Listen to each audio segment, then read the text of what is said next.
Madame, Monsieur, bonsoir. Merci de nous rejoindre pour cette édition spéciale. Quand la question Corse s'invite dans la campagne électorale française, les propos du ministre français de l'Intérieur Gérard Darmanin sur une possible autonomie de la Corse a suscité des réactions très mitigées, divisant la classe politique. Plus que quelques heures séparent les Français du premier tour des présidentielles et les tendances se dessinent déjà, donnant un avantage aux partis de droite, comme à l'accoutumée Marine Le Pen en pole position après Macron, un scénario classique. Mais faut-il vraiment craindre la montée de la droite, notamment le parti de la reconquête de Éric Zemmour? Quoi que l'on dise, ni la crise sanitaire, ni le conflit ukrainien, ni encore les prix du gaz n'auront divisé les Français autant que l'a fait le soulèvement populaire en Corse. La classe politique est scindée entre partisans et opposants à l'autonomie.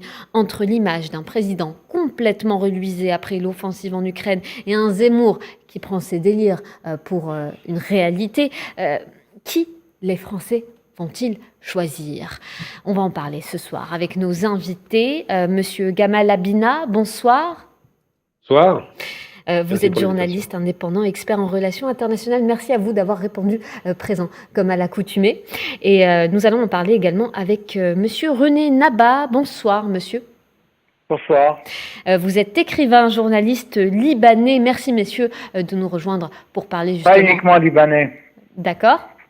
Donc, écrivain, journaliste. Donc, merci, messieurs, de nous rejoindre pour en parler justement de ces élections présidentielles. On entame cette émission donc avec ces images des Français qui ont déjà commencé à voter, que ce soit à Montréal ou à New York. On peut le voir sur ces images. Dans le même temps, il faut rappeler aussi que la diaspora française en Chine, elle reste confinée et se retrouve privée de vote pour ce premier tour. Et bien malgré elle, les élections ont vu la Corse, on le disait tout à l'heure en introduction, s'inviter au débat. Avant de commencer à parler proprement dit de ces élections, nous allons voir comment ces élections ont pris un virage corse très inattendu. Monsieur Gamal Abina, la question corse a complètement scindé les débats des partis politiques. Qu'est-ce que vous en pensez? Déjà, je passe le grand bonjour à René Naba, que je connais. Ensuite, oui, concernant la question corse, effectivement, c'est une question qui est épineuse dans la mesure où Yvan Colonna, qui est donc un indépendantiste corse, a été tué en prison en France sur le territoire national et non pas en Corse, puisqu'il n'a pas pu être incarcéré en Corse comme sa famille le demandait. Les circonstances de sa mort ont été assez troubles en réalité. On sait que c'est un codétenu qui l'aurait tué, d'origine camerounaise, islamisé semble-t-il. Et ce qui a posé problème par rapport à ces questions-là, c'est qu'effectivement, Yvan Colonna, c'est un personnage qui était quand même assez populaire parmi les milieux indépendantistes corses, et qu'aujourd'hui, avec la proposition qui a été faite par les Français, par l'État français en l'occurrence, Darmanin, de peut-être envisager une certaine autonomie pour la Corse, c'est une réponse qui démontre que la panique dans les états-majors français, qu'avec la mort de Colonna, ils savent qu'il y aura des conséquences qui risquent de durer et qu'ils essaient de trouver des solutions à minima pour faire en sorte que ça apaise un peu les tensions en Corse.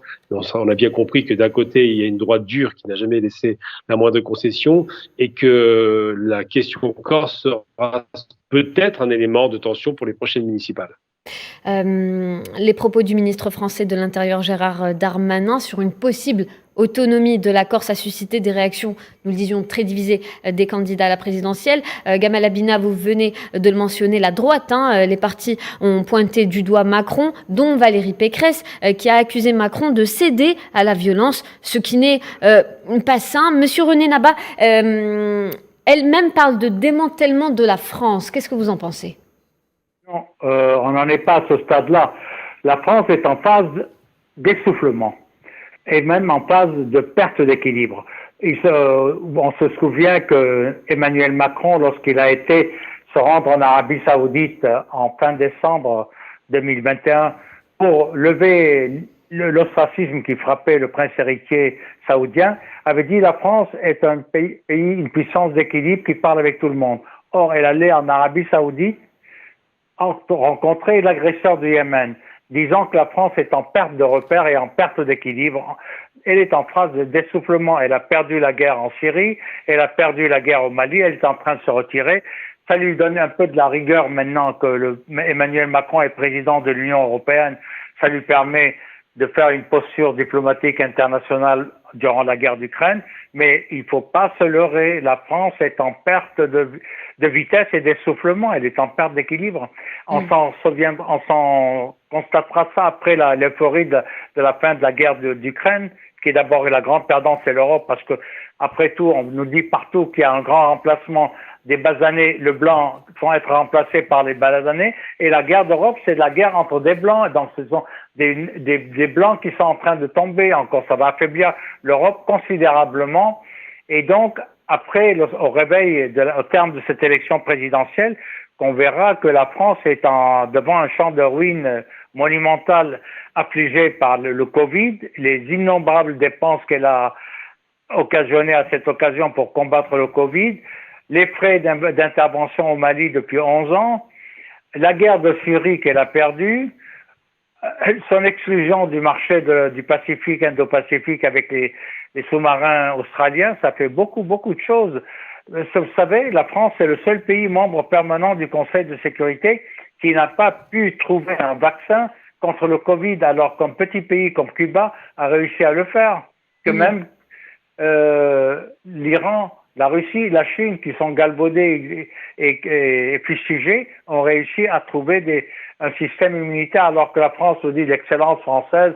Pasteur, l'avenue Pasteur, l'inventeur du vaccin contre la rage, ça n'a rien donné. La France a été le grand perdant de la mondialisation, la grande perdante de l'européanisation du continent sous l'égide de l'Allemagne, qui est une puissance économique, la grande perdante de la bataille du Covid.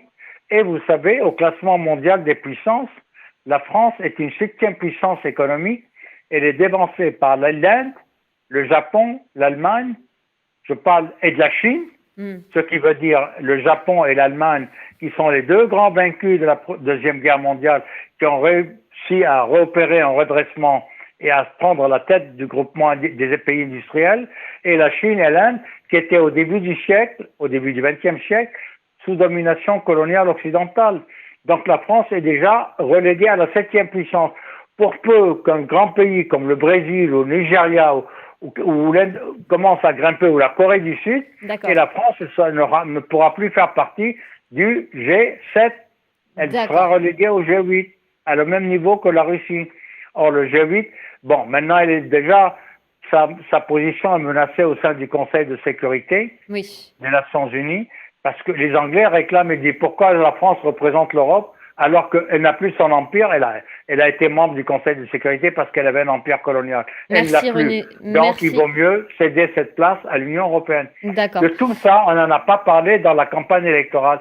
Ça a été une campagne électorale affligeante pour des questions d'ego, de remplacement, de fascisme, de droitisation de la pensée qui a aveuglé complètement le débat public français. Très bien. La France qui est sur un champ de ruines, je reprends vos mots, on va décortiquer ces propos dans un petit instant, mais juste avant, j'aimerais qu'on reste concentré sur la question corse. On revient sur les positions des candidats. Marine Le Pen, elle, qui insiste sur le fait que la France doit rester française, loin de tout clientélisme, alors que pour Zemmour, l'identité fière d'une Corse forte doit rester dans une France forte. Yannick Jadot, de son côté, avait parlé d'une autonomie de plein droit et nous remarquons encore une fois la classe politique complètement scindée entre opposants et partisans. Monsieur Gamal Abina, dernière question sur ce chapitre. Est-ce que cette situation aura un réel impact sur le vote des Français ? Non, la Corse n'est pas un enjeu pour les Français insulaires, les Français les Français de l'Hexagone, je veux dire. Ce qui se passe, c'est que simplement, les conséquences. Le problème de la Corse, c'est un problème qui va bien au-delà simplement d'une petite île de beauté qu'on a envie de conserver comme ça pour les vacances. La Corse, c'est surtout un symbole fort par rapport à Napoléon. C'est ça qui fait que les Français ne veulent pas rendre la Corse à son. J'allais dire à son identité d'origine qui était plutôt l'Italie ou la Sicile. Enfin, c'est vraiment une île qui n'a rien à voir culturellement avec la France. Mais Napoléon, le personnage qui a conquis l'Europe un temps et qui a été démis par la suite, Napoléon est un personnage dont les Français ne se séparent pas. Tous les grands boulevards sont des noms de ses généraux, toutes les grandes avenues, bref, toutes ces grandes batailles qui permettent de donner des gares, par exemple, font que la Corse est une symbolique très forte, non pas en termes économiques, ça ne rapporte pas grand-chose, mais en termes culturels et en termes idéologiques idéologiques. Et donc, effectivement, les Français ne veulent pas les lâcher. Alors, les conservateurs français, on va dire la droite et l'extrême droite, sont arc-boutés et considèrent que toucher à la Corse, c'est toucher à la France. On avait le même discours pendant la guerre d'Algérie, mais surtout, la gauche a tendance à vouloir un petit peu laisser de l'Est avec une autonomie, mais en aucun cas une indépendance, et les partis corses indépendantistes viennent de boycotter l'élection présidentielle. Donc la seule chose qu'il va y avoir par rapport à l'élection et la Corse, c'est uniquement que les Corses vont être en défiance vis-à-vis de cette fameuse élection, cette rencontre d'un homme et d'un peuple. Cette élection qui a une importance considérable aujourd'hui, puisqu'on voit bien que les extrêmes sont montés en puissance, 47%, on en parlera plus tard certainement, mais que les Corses ne comptent pas réellement dans la balance. Par contre, ils posent problème en termes de prestige, en termes d'image, en termes d'empire, tout simplement. Est-ce qu'on va vraiment vers une autonomie, comme l'a précisé M. Darban? J'y crois pas une seconde. Ça, c'est juste des effets d'annonce. Ils ont fait le coup à l'époque avec les Kanaks. C'est toujours ces histoires d'autonomie. Après, on propose évidemment des référendums. Après, on achète la population avec des systèmes RSA et autres systèmes d'amortisseurs sociaux, mais en aucun cas une autonomie. J'y crois pas un instant parce que, encore une fois, Napoléon pèse trop lourd dans l'histoire de France. D'accord. Retour donc à ces élections présidentielles. Plus de 48 700 000 électeurs français seront appelés aux urnes les 10 et 24 avril afin de pouvoir choisir justement qui sera porté au pouvoir. On parle d'une campagne inédite pour plusieurs raisons. La crise en Ukraine qui l'a entre guillemets anesthésié, un faible intérêt pour les élections et l'absence vous l'avez certainement remarqué cette année, de l'habituelle confrontation des projets entre les 12 candidats en lice. Monsieur René Nabat, est-ce que on pourrait parler d'une campagne inédite? Si oui, qu'est-ce qui ferait de cette campagne justement une campagne inédite? Disons qu'il faut déplorer la pauvreté de l'offre française. Peu se distinguent du lot. Peu. C'est une litote. Il n'y en a qu'un qui se distingue. Les autres, c'est quoi la différence qu'il y a, vous avez un juif pied noir revanchard, Éric Zemmour, qui règle de nostalgie des pieds noirs de l'Algérie française. Il n'a pas encore purgé sa défaite et il se focalise sur l'ensemble il développe un esprit vindicatif plutôt que de surmonter cette crise-là entre la France et l'Algérie pour plaider la réconciliation et l'apaisement des esprits et des cœurs. Oui. D'autres, la seule mérite d'Éric Zemmour, c'est d'avoir bonifié Marine Le Pen, d'avoir présenté comme étant présentable. Tous les autres, vous avez 5 candidats de droite, c'est énorme pour un pays qui a mené une guerre de libération nationale contre l'Allemagne nazie. Le parti gaulliste est réduit à sa portion congrue, il risque d'être éliminé de la vie politique alors que c'était lui qui est à l'origine du redressement de la France. Et c'est le triomphe des vichistes, pétainistes du genre Macron et Marine Le Pen qui le cache, mais elle a été longtemps maréchal pétainiste. On en est à se retrouver, nous, 70 ans après la libération de la France, c'est les vaincus, les collaborationnistes qui sont en train de gagner. Et là, c'est une stigmatisation morale de la France. Mais je voudrais rebondir une chose sur la Corse. Indépendamment du sort qui sera fait de la Corse, il faut analyser la Corse à l'aune de la politique internationale de la France. C'est en cela que ça va être intéressant pour les observateurs internationaux. La France a plaidé pour l'indépendance du Kurdistan irakien. Rappelez-vous les activités de Kouchner. Pour l'indépendance du Darfour. Elle a démantelé le monde arabe. Pour l'indépendance d'une zone Raqqa, dans le nord-est de la Syrie. Elle s'agrippe à la Corse. Donc, elle s'est refusée à l'indépendance de la Catalogne en Europe. Elle se refuse à l'indépendance de la Bretagne. La France doit mettre ses paroles en conformité avec ses actes. Ou ses actes en conformité avec ses paroles. On ne peut pas plaider partout le démantèlement du monde arabe avec l'indépendance au Sud-Soudan, au Darfour, au nord de la Syrie, au nord de l'Irak et s'accrocher aux tendances indépendantistes sécessionnistes de la Corse, de la Bretagne et des Pays-Bas. Oui. Il faut qu'il y ait une cohérence. C'est en cela que la politique étrangère française pâtit et de la même manière que pâtit aussi de l'image de la France, de ses incohérences. Voilà, mais c'est ça, c'est des problèmes qui n'ont... Il est vrai qu'il n'y a pas que la question corse, il y a également la crise en Ukraine qui a beaucoup influencé ces présidentielles. Vous le disiez tout à l'heure, Monsieur René Nabat, la France sur un champ de ruines. Macron s'est presque refait une virginité, je dirais, à retravailler son image.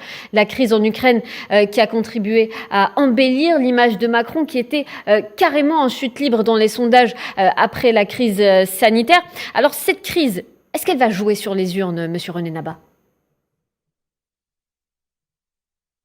Monsieur René Nabat, il semble qu'il y ait un léger souci de communication. On va essayer de vous rappeler dans un petit instant. Monsieur Gamal Abina, je vous repose la même question. Alors cette crise, est-ce qu'elle va réellement jouer sur les urnes? La crise ukrainienne est un bienfait, vous venez de le souligner, oui. Entre autres. Il n'y a pas qu'une crise, évidemment, une succession de crises, mais il y a la première des crises qui était la plus importante, évidemment, c'est la crise économique, oui, dont on ne parle quasiment jamais. La seconde crise qui est intervenue, c'est celle du Covid, effectivement, qui a suivi celle des Gilets jaunes. Donc la France a traversé, M. Macron, 5 ans de calamiteuse mandature. Ça a été très difficile.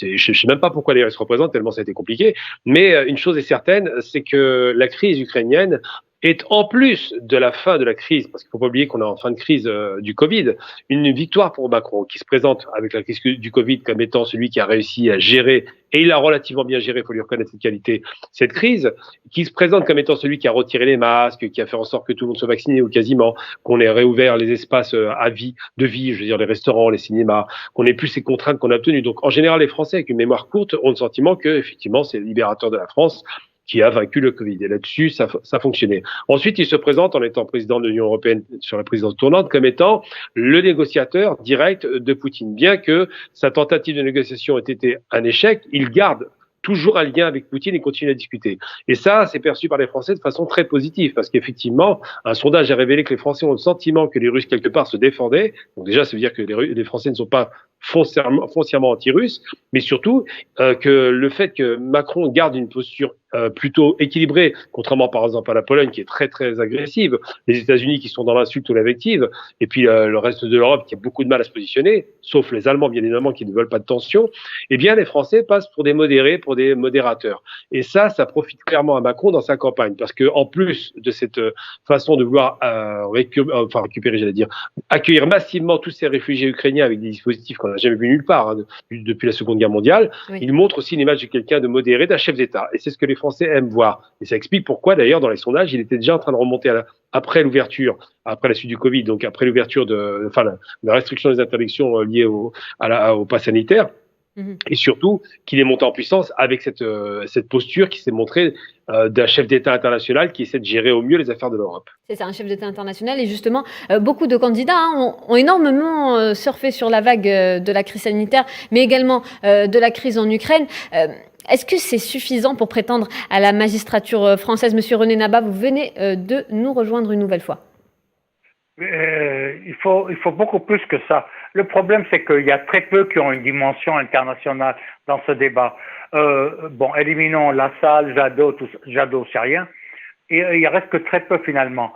Il y a Macron, parce qu'il a déjà l'expérience du pouvoir pendant 5 ans et puis son carrière, et aussi surprenant qu'il se passe, un homme de gauche et qui a une dimension internationale et écologique, c'est Jean-Luc Mélenchon. Son discours est un véritable discours d'homme d'État. Je ne suis pas là pour faire la propagande des uns et des autres, mais les autres sont affligés d'une indigence mentale et intellectuelle.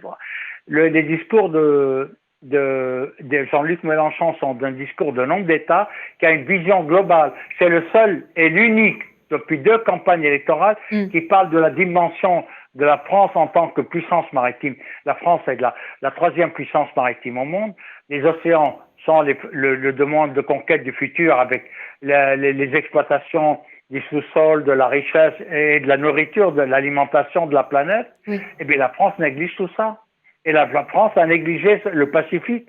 Elle a été écartée du Pacifique sans qu'on pose un problème, ni un débat à l'Assemblée nationale, ni on interprète, ni on interpelle le gouvernement sur sa faillite de sa gestion avec l'Australie. Il n'y a pas de débat de politique nationale, ni à l'Assemblée, ni ailleurs, ni dans les débats. La population est conditionnée par des médias de consensus qui sont généralement détenus par des grands groupes industriels adossés aux commandes de l'État. Donc tout se tient.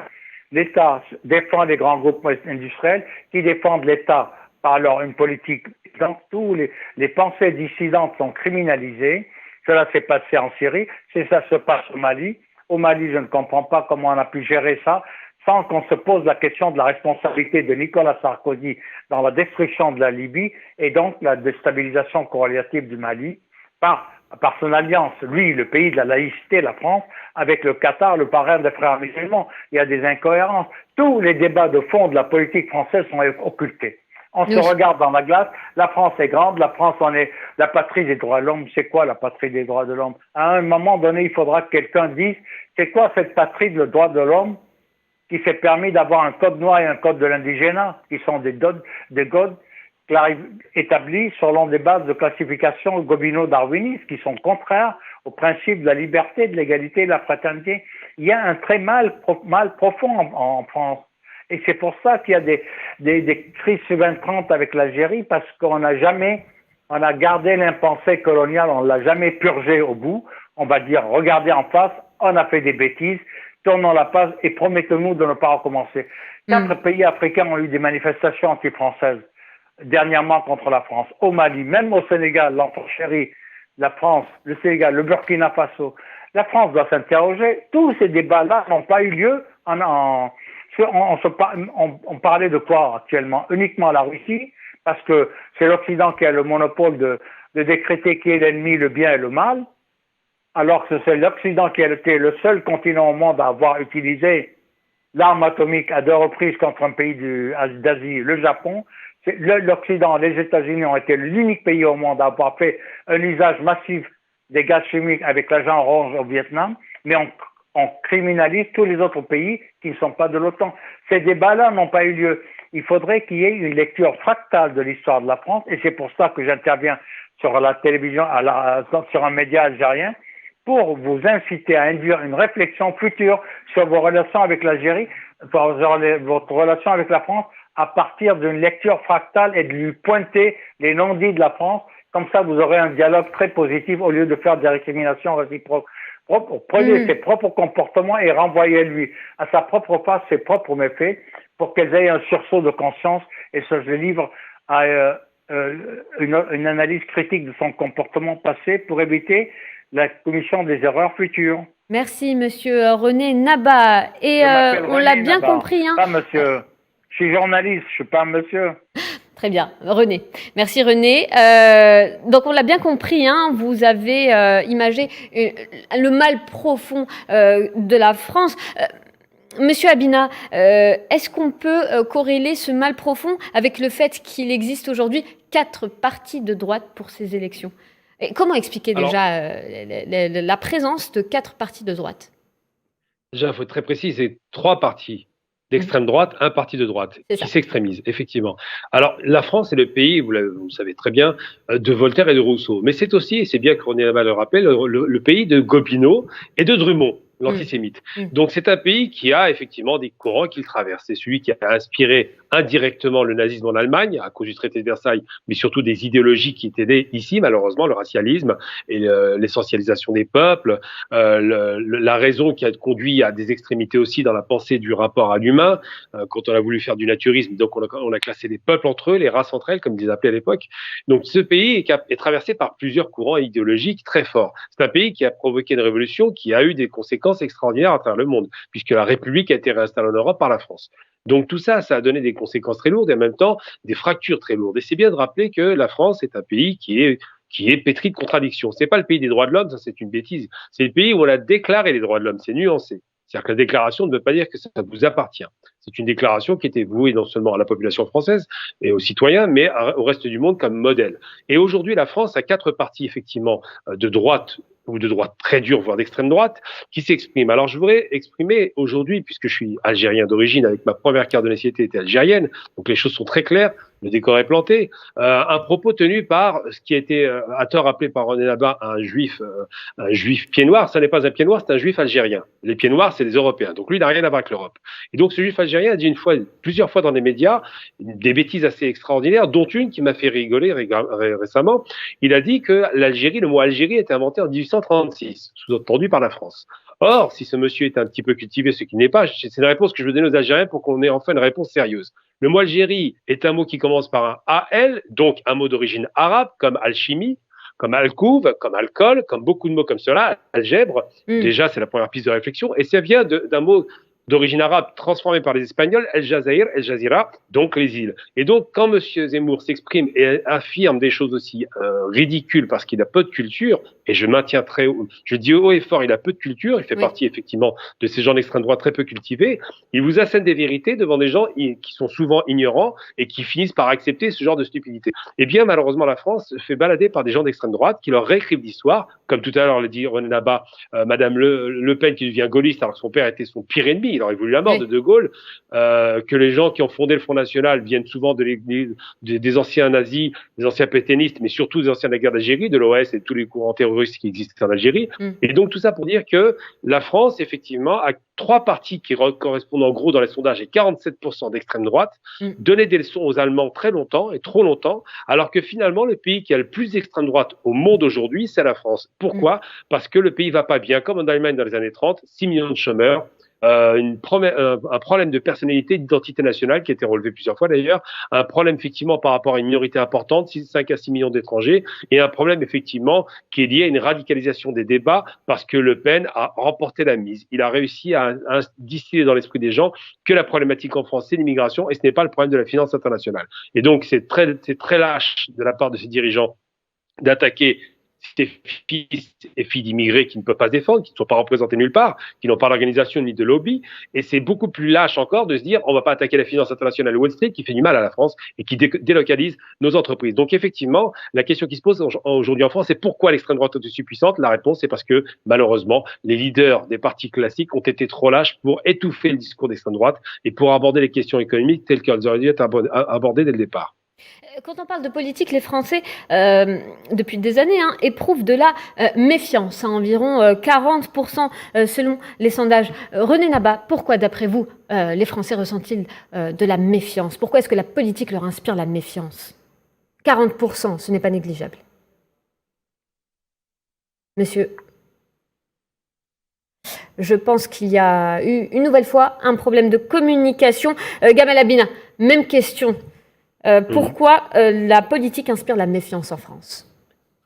C'est très simple, vous savez, il suffit de se rendre compte de ce qui s'est passé dans l'histoire. La chute en 89 du mur de Berlin, le 9 novembre 89, a conduit à la chute des espoirs à l'Est, à la chute d'un idéal qui se voulait beaucoup plus socialisant, beaucoup plus égalitariste, et c'était une sorte d'idéal de rêve utopique qui avait été développé par Lénine, Staline par la suite, dans les mauvaises proportions, mais surtout par le marxisme, qui se disait qu'il fallait en finir avec l'exploitation de l'homme par l'homme et faire en sorte qu'on redistribue les richesses de façon égale. Donc cet espoir d'un socialisme ou d'un communisme qui pouvait libérer les peuples, et ça a été vrai un temps d'ailleurs, cet espoir s'est effondré avec la chute du mur de Berlin, 3 ans après d'ailleurs Tchernobyl, donc c'est tout un lien en vérité.